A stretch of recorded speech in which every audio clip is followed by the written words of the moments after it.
دیکھو اللہ کے نبی نے 4 بیٹیوں کی شادی، معلوم ہے آپ کو نبی کی 4 بیٹیاں تھیں۔ سب سے بڑی بیٹی کا نام کیا تھا؟ کوئی بتا سکتا ہے؟ ادھر سے کوئی بتائے نبی کی بڑی بیٹی کا نام، بولو بھائی، سو گئے کیا؟ معلوم ہے نبی کی بڑی بیٹی کا نام زینب، نبی کی بڑی بیٹی کا نام زینب، اور داماد کا نام، زینب کے شوہر کا نام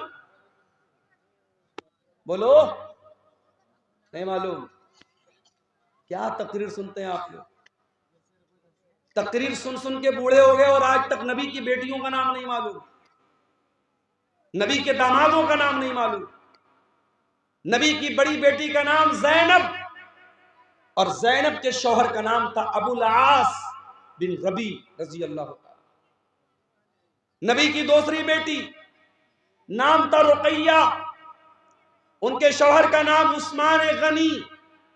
رقیہ کا انتقال ہو گیا، نبی نے اپنی تیسری بیٹی کی شادی حضرت عثمان سے کر دی، تیسری بیٹی کا نام تھا ام کلثوم، ان کی شادی ہوئی حضرت عثمان سے۔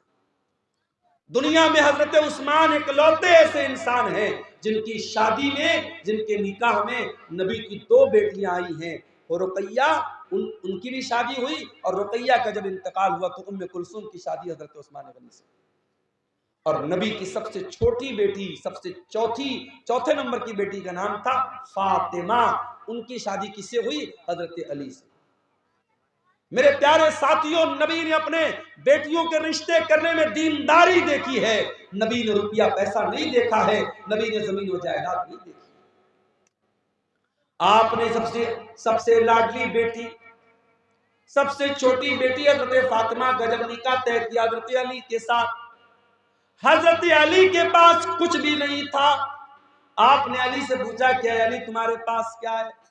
کہا اے اللہ کے نبی میرے پاس ایک گھوڑا ہے، ایک زرہ ہے۔ آپ نے کہا کہ گھوڑا اپنے پاس رکھو، زرہ بیچ دو۔ زرہ بولتے تھے لوہے کی ایک ڈریس ہوتی تھی جو جنگ کے میدان میں لوگ پہنتے تھے۔ اللہ کے نبی کے حکم سے حضرت علی نے وہ اپنی زرہ بیچ دی، جس کو عثمان غنی نے 380 درہم میں خریدا، اور اسی پیسے سے اللہ کے نبی نے حضرت علی سے کہا کہ مہر کا انتظام کرو، کیونکہ حضرت علی اللہ کے نبی کے داماد بھی تھے، اور حضرت علی کس کے بیٹے تھے؟ ابو طالب کے بیٹے تھے، اور ابو طالب کون تھے؟ نبی کے چچا تھے۔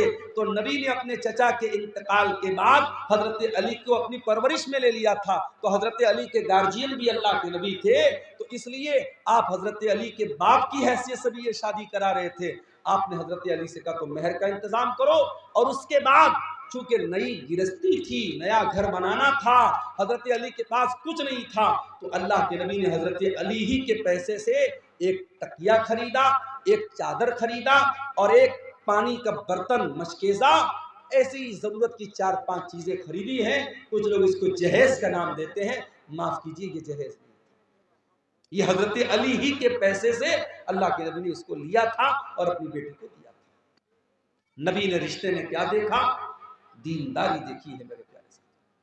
واللہ آج میرے پاس ایسے نوجوانوں کے بھی فون آتے ہیں جو بڑے درد کے ساتھ اور بڑی تکلیف کے ساتھ کہتے ہیں کہ مولانا آج ہماری شادیاں نہیں ہو رہی، اچھے رشتے نہیں مل رہے، کیونکہ ہمارے رشتے اس لیے ریجیکٹ ہو رہے ہیں کیونکہ لڑکی والوں کو لکھپتی اور کروڑ پتی رشتے چاہیے، اعلیٰ شاندار مکان چاہیے، سرکاری نوکری چاہیے۔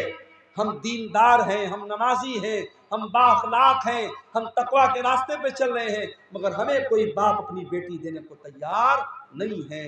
میرے پیارے ساتھیوں، جہیز کی اس گندی رسم کو اگر ختم کرنا ہے تو ہمیں اور آپ کو رشتے ناطے میں دینداری کو لانا پڑے۔ اللہ کے نبی کے ایک صحابی تھے، ان کا نام تھا جلیبیب رضی اللہ تعالیٰ عنہ۔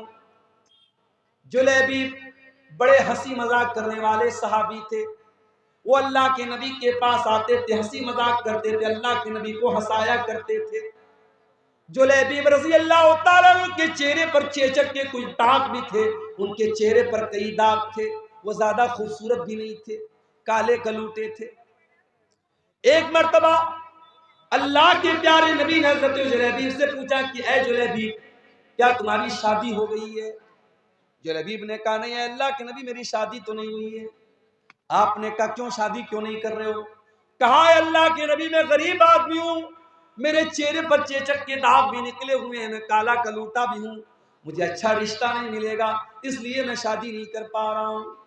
آپ نے کہا کوئی بات نہیں، ہم تمہیں ایک اچھا رشتہ دلائیں گے، ہم تمہاری شادی کریں گے۔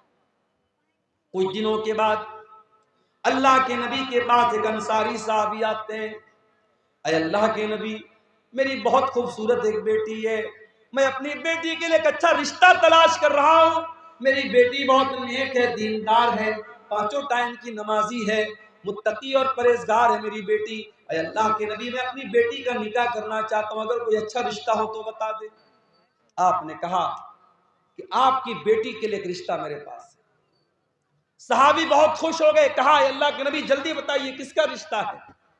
آپ نے کہا ہم تمہاری بیٹی کی شادی جلیبیب سے کرتے ہیں۔ صحابی جانتے تھے جلیبیب کو، صحابی کے ماتھے پر بل پڑ گیا، لیکن چونکہ اللہ کے نبی کی بات تھی اس لیے کچھ کہہ بھی نہیں سکتے تھے۔ کہا اے اللہ کے نبی میں ایک مرتبہ اپنے گھر میں مشورہ کر لیتا ہوں، اس کے بعد آپ کو کوئی جواب دیتا ہوں۔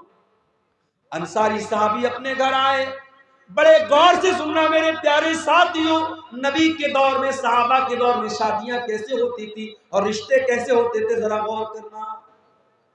انصاری صحابی اپنے گھر آئے اور اپنی بیوی سے کہنے لگے کہ اے میری محترمہ، اے میری بیوی، اللہ کے پیارے نبی نے ہمیں ایک رشتہ دیا ہے، ہماری بچی کے لیے، ہماری بیٹی کے لیے ایک رشتہ پیش کیا ہے۔ اس کی بیوی بھی بہت خوش ہو گئی، کہا کس کا رشتہ پیش کیا اللہ کے نبی نے؟ کہا ہے میری بیوی اللہ کے پیارے نبی نے ہماری بیٹی کے لیے جلیبیب کا رشتہ پیش کیا ہے۔